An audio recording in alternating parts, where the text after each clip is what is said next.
Hello student, welcome to Jit's study centre. पिछले lecture में हमने आपको तरंग संबंधित जितने भी थ्योरी थे और साउंड संबंधित थोड़ा बहुत आपको जो टाइप्स था वो सारे टाइप्स आपको मैंने क्लियर कराया कि तरंग कितने प्रकार के होते हैं और कौन सी तरंग क्या होती है। आज हम तरंग संबंधित कुछ ऑब्जेक्टिव सवाल लेके आए हैं। ये आपके आने वाले जो एग्ज़ाम्स हैं पारामेडिकल, बिहार पारामेडिकल, उसके लिए काफ़ी इंपॉर्टेंट होंगे। तो सारे सवाल को आप अच्छे से देख लीजिए, आप इसको नोट डाउन कर लीजिए और इसको अच्छे से याद करके एग्ज़ाम में जाइएगा। ज़्यादा चांसेस है कि ऐसे सवाल आपके एग्ज़ाम में आएंगे और ऐसे सवाल पूछे भी जा चुके हैं। ठीक है, तो चलते हैं हम आज का पहला सवाल पे। आज का जो पहला सवाल है वो कह रहा है कि एफएम प्रसारण सेवा में प्रयुक्त होने वाली आवृत्ति बैंड का प्रास क्या होता है। ठीक है, एफएम जो आप सुनते हो वो एफएम में आपका होने वाला जो आवृत्ति होती है, जो आपका किरण है, उसकी आवृत्ति का बैंड प्रास पूछा गया है। तो ये आपका होता है 88 से लेके 108 मेगाहर्ट्ज़ के मध्य में। ठीक है, इसको आप याद रखिएगा। 88 से लेके 108 मेगाहर्ट्ज़ के बीच में जो है आपका एफएम में जो प्रसारण होता है उसमें आवृत्ति का बैंड दिया जाता है। ठीक है, दूर संचार के लिए देखिए आपका सेकंड सवाल क्या बोल रहा है कि दूर संचार के लिए प्रयुक्त होने वाली तरंगे कौन सी है। दूर संचार में कौन सी तरंगे आपका प्रयुक्त होती है।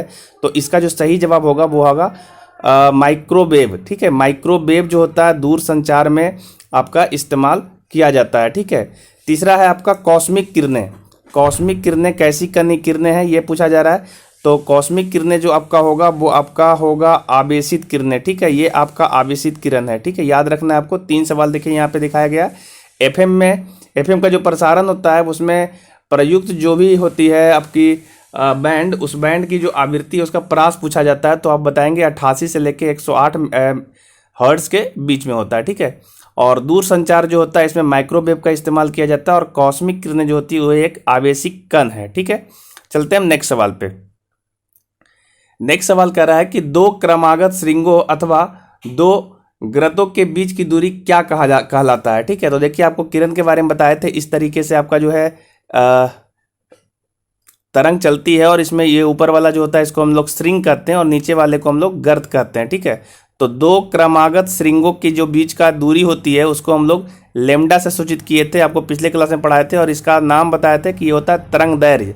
इंग्लिश में इसको वेवलेंथ कहते हैं। तो इसका सही जवाब जो होगा तरंग दैर्घ्य होगा। ठीक है, जो पिछले लेक्चर्स को नहीं देख पाए जो भी स्टूडेंट, वो पिछले लेक्चर्स को एक बार देखिए, उसके बाद आपका सवाल बहुत आसानी से सॉल्व हो जाएगा। ठीक है, अगला सवाल है आपका कि तरंग दैर्घ्य का एसआई मात्रक क्या होता है। ठीक है, तरंग दैर्घ्य का एसआई मात्रक आपको हम पिछले लेक्चर बताए थे कि इसको एंगस्ट्रम द्वारा सूचित करते हैं, लेकिन आपके ऑप्शन में एंगस्ट्रम नहीं है।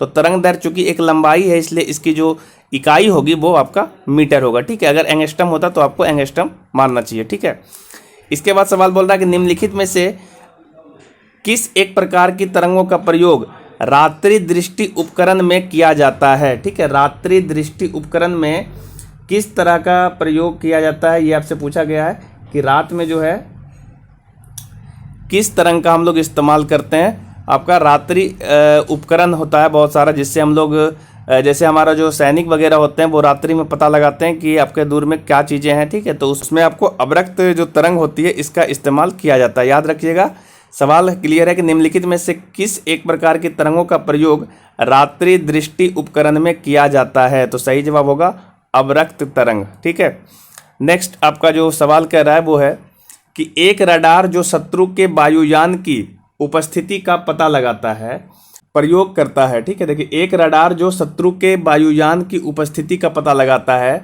तो उसमें प्रयोग कौन सी की तरंगें होती है ये आपसे पूछा जा रहा है। ठीक है, तो रडार जो होता है उसमें वस्तु का रेंज का पता लगा लेते हैं हम लोग, ऊंचाई का पता लगाते हैं या दिशा की पता लगा सकते हैं और गति का पता लगाता है। तो ये जो आपका सही जवाब होगा वो है रेडियो तरंगें। ठीक है, रेडियो तरंगें जो है रडार में इस्तेमाल होती है। याद रखिएगा कि रडार में कौन सी तरंगें इस्तेमाल होती है, तो रेडियो तरंगें। ठीक है, रडार का क्या काम है, रडार का काम होता है किसी भी वस्तु की ऊंचाई का पता लगा लेना, उसके दिशा का पता लगा लेना, उसका गति का पता लगा लेना। ठीक है, ये सारी चीज़ें रडार में होता है और वायुयान में इसी का इस्तेमाल किया जाता है। ठीक है, नेक्स्ट सवाल है कि दीर्घ रेडियो तरंगें पृथ्वी के किस सतह में परिवर्तित होती है। ठीक है, दीर्घ रेडियो तरंगें। ठीक है, बहुत इंपॉर्टेंट सवाल है ये। दीर्घ रेडियो तरंगें जो होती है ये पृथ्वी की किस सतह से परिवर्तित होती है। ठीक है, तो जो इसका सही जवाब होगा वो है आपका आयन मंडल। ठीक है, इसका सही जवाब होगा आयन मंडल। आयन मंडल से जो है दीर्घ तरंगें पृथ्वी की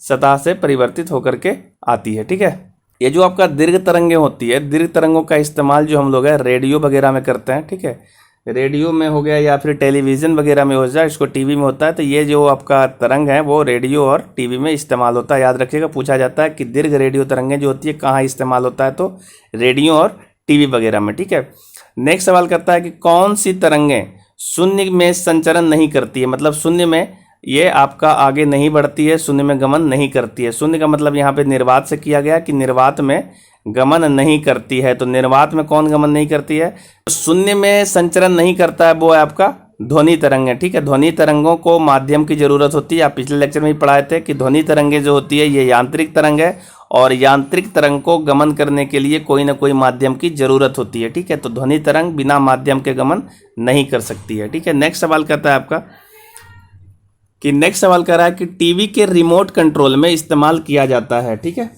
ये काफ़ी अच्छा सवाल है कि टीवी के जो रिमोट कंट्रोल होते हैं उसमें कौन सा तरंग का इस्तेमाल करते हैं, कौन सा तरंग होता है, तो यहाँ पे देखिए लिखा हुआ अवरक्त तरंग। ठीक है, इसका सही जवाब होगा अवरक्त तरंग। इसको हम लोग इंफ्रारेड भी बोलते हैं, इंफ्रारेड रे। ठीक है, तो इंफ्रारेड का इस्तेमाल किया जाता है टीवी के रिमोट में।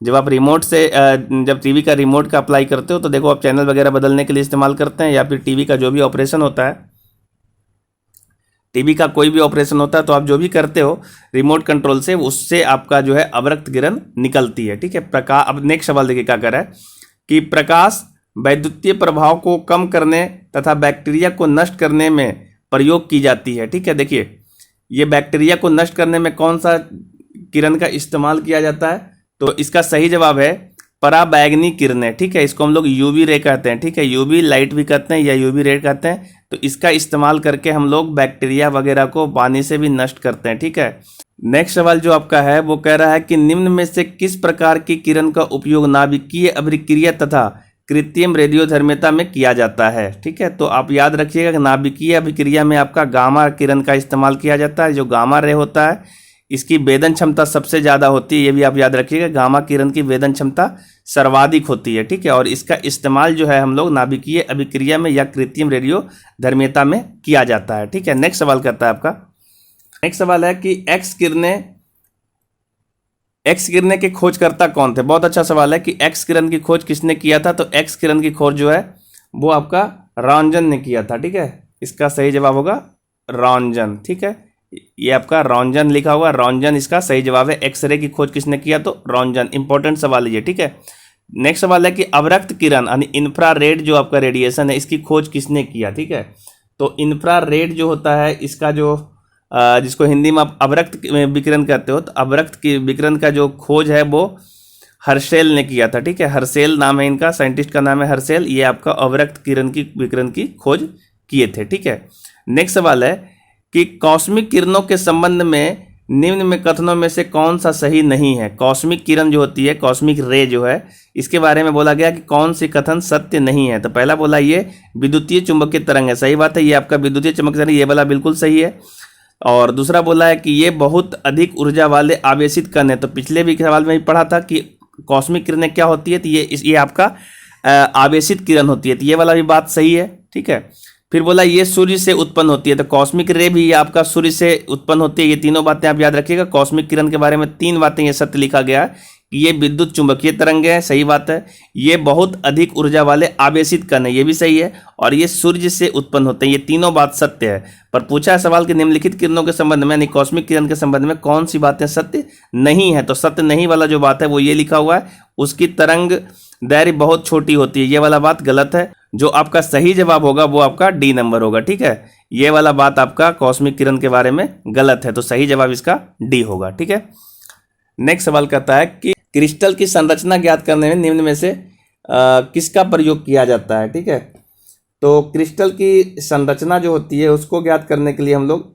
एक्स किरणों का प्रयोग करते हैं। ठीक है, याद रखने वाला ये पॉइंट है कि एक्स किरण का जो इस्तेमाल होता है उसको हम लोग क्रिस्टल की संरचना में इस्तेमाल किया जाता है, उसकी संरचना ज्ञात करते हैं। ठीक है, एक्स किरण का जो इस्तेमाल है वो आपको चिकित्सा में भी होता है, आप जानते हैं कि एक्सरे वगैरह कराते हैं। ठीक है, तो चिकित्सा में इसका इस्तेमाल किया जाता है, और इसका औद्योगिक क्षेत्र में भी इस्तेमाल है। ठीक है, औद्योगिक क्षेत्र में इस्तेमाल है। जैसे आप औद्योगिक क्षेत्र में अभी जस्ट सवाल जो आया हुआ है उसको देखिए, बोला क्रिस्टल की संरचना का पता किससे लगाते हैं, तो एक्सरे से निकालते हैं। ठीक है, इसका इस्तेमाल आपका चिकित्सा में किया जाता है। इसकी खोज के बारे में पूछा जाता है कि एक्सरे जो एक्सरे है वो उसकी खोज किसने किया था, तो रॉन्जन ने किया था। ठीक है, नेक्स्ट सवाल करता है कि निम्नलिखित में से किस विद्युतीय चुंबकीय तरंग की वेदन क्षमता सर्वाधिक होता है। अभी जस्ट पीछे बताए थे गामा किरण के बारे में कि गामा किरण जो होती है इसकी वेदन क्षमता सबसे ज़्यादा होती है। ठीक है, और इसका इस्तेमाल जो होता है आपको नाभिकीय अभिक्रिया में किया जाता है तथा इसकी रेडियोधर्मिता में भी इसका इस्तेमाल होता है। ठीक है, बहुत इंपॉर्टेंट सवाल है। और लास्ट सवाल जो आपका दिख रहा है वो है गामा किरणों की खोज किसने की थी। गामा किरणों की खोज किसने की है, तो इसका सही जवाब है बैकुरल। ठीक है, बैकुरल ने गामा किरणों की खोज की है। ये साइंटिस्ट का नाम, ये आप बिल्कुल याद रखिएगा। ये सब सवाल आपके एग्जाम में आने की पूरी संभावना होती है। ठीक है, और बहुत बार ये सब सवाल पूछा भी गया है। ठीक है,